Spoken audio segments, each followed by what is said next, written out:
सबसे पहली बुनियादी बात कि कहीं भी गोली चलाने का आदेश कोई मंत्री नहीं देता, वो मैजिस्ट्रेट देता है, एसडीएम देता है, डीएम देता है। होम मिनिस्टर का कौन सा ऑर्डर है, वो ऑर्डर का कॉपी आप निकाल के बताइए। आपने कहा होम मिनिस्टर ने ऑर्डर दिया है फायरिंग के लिए, आप वो ऑर्डर का कॉपी निकालिए। ये जो है इतना बड़ा प्रिंसिपल पुलिस अफसर बन रहे हैं और इनके थाने से दो आदमी आकर 4 घंटा यहाँ बैठे हुए इलीगल डिटेंशन में, वो आदमी गायब है, इनको भाई साहब को पता नहीं है। अब या तो माफी मांगो या फिर इस्तीफा दो, यह बात अब क्लियर अमित शाह के लिए होती जा रही है। अमित शाह की मुश्किलें इसलिए भी बढ़ रही हैं क्योंकि जो मंत्रालय उनके पास रहा और बीजेपी के आईटी सेल से लेकर जो तमाम बीजेपी के नेता बोलते रहे, कहते रहे, उस आधार पर वो अपनी मनमर्जी चलाते रहे। लेकिन आज उनको आगे आकर जवाब देना होगा क्योंकि मसला सिर्फ धर्मेंद्र प्रधान के इस्तीफे तक सीमित रहने वाला नहीं है। अगर इस दौरान बर्बरता ना होती, सारी हदें पार ना की जाती, पैलेट गन का इस्तेमाल नहीं किया जाता, तो यकीनन अमित शाह को लेकर कोई सवाल इस स्तर पर उठता ही नहीं। लेकिन इनकी आदत बन चुकी है, जो आवाज उठे उसे कुचल दो, दबा दो, आलोचना जो करे उसके खिलाफ कार्रवाई कर दो। बस यही वाली जो स्थिति है ना, वो भारी पड़ गई। अमित शाह के इस्तीफे का डिमांड न केवल हो रही है बल्कि कहा जा रहा है या तो माफी या इस्तीफा, दोनों में से एक बात करिए। फिलहाल अमित शाह संसद नहीं पहुंच रहा है। और तो और खबर दिखाऊंगा बांकीपुर विधानसभा को लेकर क्या क्या किया जा रहा है, वो सारी तस्वीरें आज आपको देखना बहुत ज्यादा जरूरी है। किस तरह के हालात बनते हैं। कहा जाता था मुलायम सिंह यादव के लिए कि जब वो मुख्यमंत्री थे उन्होंने कार सेवकों पर गोली चला दी थी। लंबे समय तक ये बीजेपी के नेता परसेप्शन बनाते रहे, यानी देश को गुमराह करते रहे। छोड़िए मुसलमानों को, थोड़ी देर के लिए हिंदुओं को ये गुमराह करते रहे। अब जब खुद के आका फंसने वाले हैं और फंसने वाले क्या फंस रहे हैं तो कह रहे हैं ना ऐसा नहीं होता, ऐसा नहीं होता। तो कैसा होता है मंत्री जी? मंत्री जी ने सबूत दे दिए, जिससे साफ जाहिर होता है कि इस देश की जनता को बीजेपी के नेता किस तरह से गुमराह करते रहे, झूठ बोलते रहे, झूठ परोसते रहे। और भी कई खबरें दिखाते हैं आपको। नमस्कार, मैं हूं प्रज्वल गौतम और आप देख रहे हैं the live TV. The live TV, सच सबसे आगे। पहले ये देखिए खबर क्या है। इसमें राहुल गांधी ने कहा अमित शाह मस्ट गो। क्यों? एदर ही ऑर्डर्ड इट और he was unaware about it. दोनों में से एक चीज है, दोनों के हिसाब से उनको जाना होगा। क्या अमित शाह की छुट्टी होगी? राहुल गांधी ने बताया प्लान तैयार है। मोदी अब क्या, राहुल गांधी ने दो टूक शब्दों में कह दिया है कि गृह मंत्री अमित शाह को जाना पड़ेगा। आज प्रेस कॉन्फ्रेंस में उन्होंने छात्रों पर पैलेट गन से की गई फायरिंग का मुद्दा उठाते हुए कहा कि या तो अमित शाह ने फायरिंग के आदेश दिए या फिर वे नाकाबिल हैं, अयोग्य है। जाहिर है राहुल गांधी ने गृह मंत्री अमित शाह को बुरी तरह घेर लिया और वे उन्हें छोड़ने वाले नहीं है। वे कह रहे हैं कि उनके पास आगे का प्लान है। क्या प्लान है ये हमें नहीं पता, लेकिन ये साफ है कि उन्होंने शाह के गले में फंदा डाल दिया और लगातार कसते जा रहे हैं। ये प्रोफेसर मुकेश कुमार का कहना है। मैंने ये बात तो समय भी उठाई थी कि पैलेट गन का इस्तेमाल जब होता है, तमाम चीजें हुई, इसको लेकर मसला ये निकल कर आया या तो वाकई अमित शाह ने बयान दिया होगा जो अब मोदी जी के साथ मिलकर 18, 19, 20 घंटे काम करते हैं। अगर दिया है तो बनता है भाई, गंभीर मामला है और इस देश का गृह मंत्री इस देश के छात्रों पैलेट गन चलवाते हैं। या तो उन्होंने नहीं दिया, उन्होंने आदेश नहीं दिया, तो अब तक कार्रवाई क्यों नहीं की किसी पर? दोनों में से एक पर बात आएगी, है ना। अब आइए जरा ये देखिए, भाई साहब आज आकर कह रहे हैं क्योंकि अमित शाह के इस्तीफे का जिक्र हो रहा है, तो ये सुनिए। सबसे पहली बुनियादी बात कि कहीं भी गोली चलाने का आदेश कोई मंत्री नहीं देता, वो मैजिस्ट्रेट देता है, एसडीएम देता है, डीएम देता है। होम मिनिस्टर का कौन सा ऑर्डर है, वो ऑर्डर का कॉपी आप निकाल के बताइए। आपने कहा होम मिनिस्टर ने ऑर्डर दिया है फायरिंग के लिए, आप वो ऑर्डर का कॉपी निकालिए। आप बताइए किसने आपको बताया, कौन सा ऑर्डर नंबर, किस व्यक्ति को कहा है, कौन सा अधिकारी? हालत देख रहे हैं, आज सरकार की हालत पतली हो रखी है। कौन है ये सारे बीजेपी के नेता जो मुलायम सिंह यादव पर आरोप लगाते रहे और इसी आधार पर हिंदुओं को परगलाते रहे कि देखो देखो कौन है ये, समाजवादी पार्टी, नमाजवादी पार्टी है। ये अखिलेश यादव राम मंदिर नहीं जाते क्योंकि इनके पिता ने राम भक्तों पर गोली चलवाई थी। ओहो आहा, सब कर लेंगे। नृपेंद्र मिश्र जिन्हें राम जन्मभूमि ट्रस्ट का मेन आदमी बना रखा है, वो व्यक्ति अधिकारी थे उस समय, उन्होंने भी क्लियर कर दिया भाई, कर दिया था क्लियर कि नहीं मुलायम सिंह यादव ने आदेश दिए, तब भी नहीं माने, तब भी इन्हें शर्म नहीं आती।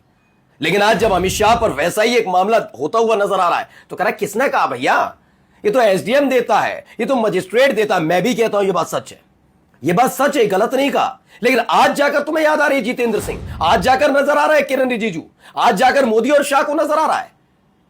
तब क्यों नहीं नजर आ रहा था? मसला मुलायम सिंह यादव का नहीं है, एक शख्सियत को तुम बदनाम कर रहे थे। मसला यह है कि इस देश को तुमने गुमराह किया, और देश को गुमराह करने वाला कोई राष्ट्रभक्त नहीं कहलाया जाता। जब वो संवैधानिक पद पर बैठा हो तब तो और भी नहीं। आगे देखिए खबर, यहां क्या कह रही है ये। दरअसल ये अल जजीरा की रिपोर्ट भी है। Resignation letter itself is more of a martyrs than of a someone who's remorseful and apologetic and holding themselves to account. दरअसल ये उत्तर प्रदेश में पूर्व बीजेपी विधायक विक्रम सिंह की बेटी हैं। उन्होंने मोदी सरकार के खिलाफ देश में स्टूडेंट प्रोटेस्ट के समर्थन में आवाज बुलंद की है। यशस्वी राजे सिंह ने धर्मेंद्र प्रधान के इस्तीफे की भाषा पर आपत्ति जताई। उन्होंने इस भाषा को पछतावे, माफीनामा, जिम्मेदारी के बजाय शहादत जैसा बताया। यशस्वी राजे ने प्रहलाद जोशी हैं को नया शिक्षा मंत्री बनाए जाना एक निराशाजनक मजाक बताया। विक्रम सिंह की बेटी यशस्वी सिंह का कहना है कि आर्थिक रूप से अपने पैरों पर खड़ी हैं। उन्होंने कहा घर में शांति रहे, इसलिए वे इस टॉपिक को अपने घर में राजनीतिज्ञ पिता से डिस्कस नहीं करती, लेकिन उन्होंने अल जजीरा से एक इंटरव्यू के दौरान ये सारी बातें कही हैं। ठीक है ना, आवाज उठेंगी धीरे धीरे से। यहां देखिए अलग चल रहा है बांकीपुर को।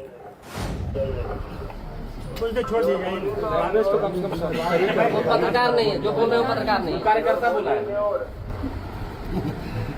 भाई पहले आइडेंटिटी कार्ड इस तरह मत बोलिए, इस तरह नहीं, पुलिस का सम्मान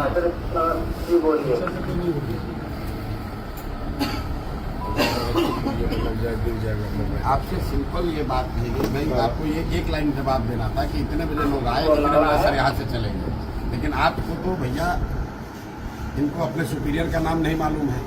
ये कह रहे कि सर आपको नहीं मालूम है, इनको ये नहीं मालूम है कि इनके थाने में कौन किसको पकड़ के ले आया और कौन ले जा रहा है। अब यही है खबर। भरत तिवारी के जैसे जनसुराज के कार्यकर्ताओं की भी हत्या हो सकती है। अनगे लिखते हैं, कहते हैं जकनपुर थाने ने जनसुराज के कार्यकर्ताओं को उठा लिया, घंटों थाने बैठा कर रखा, और जब प्रशांत किशोर पहुंचे तो पुलिस वाला बोल रहा है कि यहां नहीं है। ये सारा खेल सम्राट चौधरी करवा रहा है, पुलिस को गुंडागर्दी की खुली छूट दे रखी है। बांकीपुर की जनता आप देखो, प्रशांत किशोर अकेले और पूरा तंत्र, विधायक, सांसद उनके खिलाफ है। ये हो रहा है। यहां पर देखिए जनसुराज ने भी आपत्ति जताई है, क्या कह रहा है जरा सुनिए।